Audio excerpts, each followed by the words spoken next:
good evening. Welcome to tonight's Cave Renew.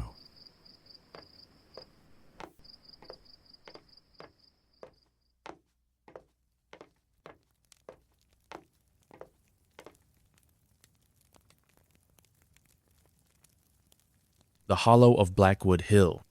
There was something wrong about Blackwood Hill. Roughly 10 miles outside the small town of Hallow Creek, Blackwood Hill rose like a dark, imposing figure in the distance. Covered in thick woods and untamed trees, the hill had a reputation. People spoke of it in hushed tones, warning those who dared to venture too close. The local legend had been passed down for generations. Blackwood Hill was cursed. Long ago, it was the site of a tragic event so horrific that it still lingered in the air.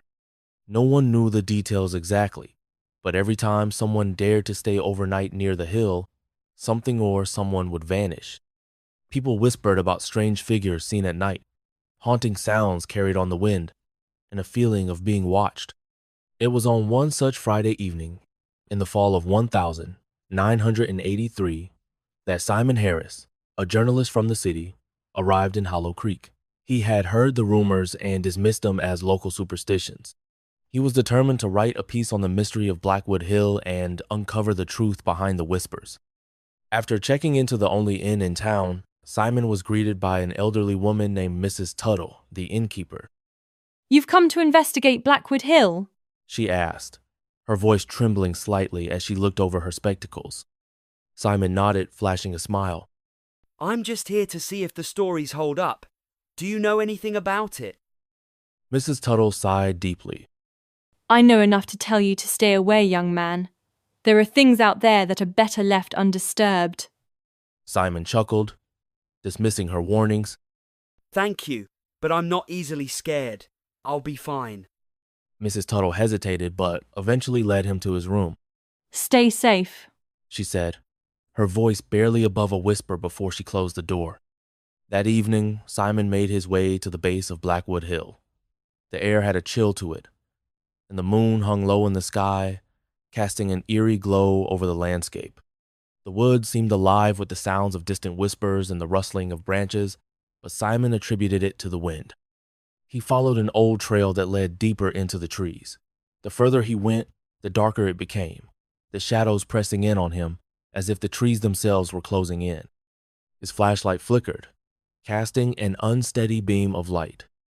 At the top of the hill, Simon came to an old stone foundation. Crumbled walls jutted out from the earth, remnants of what might have once been a farmhouse or a small barn. But there was no sign of life here, just the oppressive silence, broken only by his footsteps and the occasional rustle of leaves.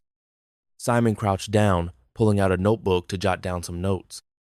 The hairs on the back of his neck stood up as a strange, cold breeze swept through the clearing, carrying with it a faint whisper that sounded like his name. Simon. He stood up quickly, turning in every direction. No one was there, just the darkness of the hill, the trees, and the old foundation.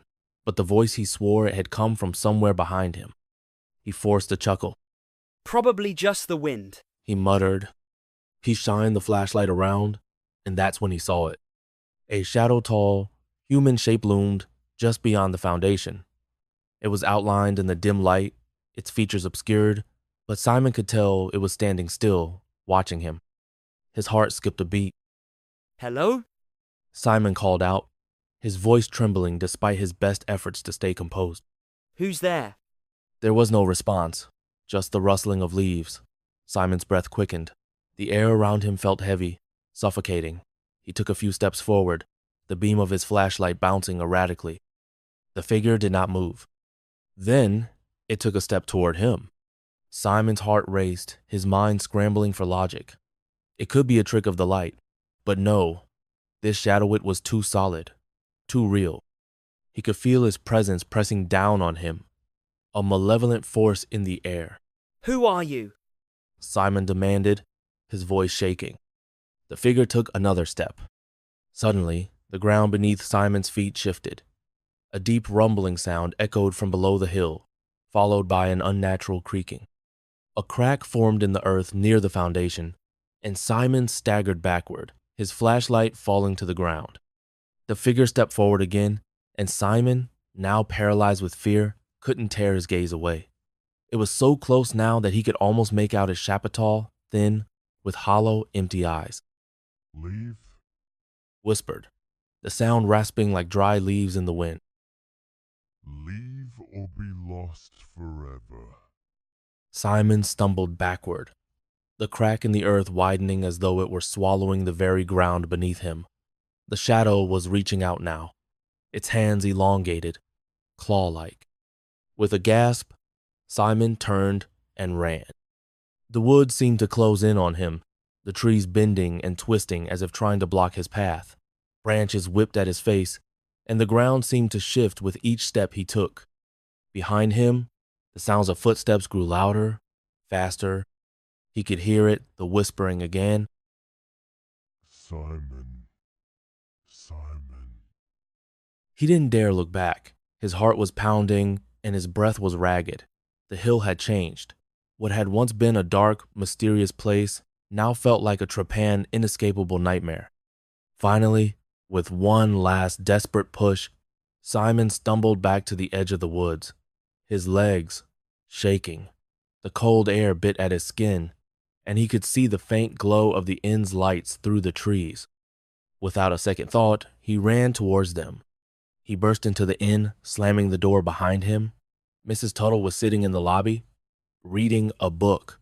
She looked up in surprise. You're back early, She remarked, though her tone was oddly neutral. Something's out there. Simon gasped. I don't know what it was, but it wasn't human. There's something on that hill, something cursed. Mrs. Tuttle didn't reply. She simply stood up and walked over to the fireplace, where a small, weathered photo hung on the wall. She gestured for Simon to look. The photo was black and white, showing a group of people standing in front of a house. But one of them standing in the back, partially obscured, was a man, and the man had Simon's face. Who is that? Simon asked, his voice trembling. That Mrs. Tuttle said softly. is you, Simon. And you've been here before. The end. If you enjoyed tonight's story, please be sure to like and subscribe for more content. Good night.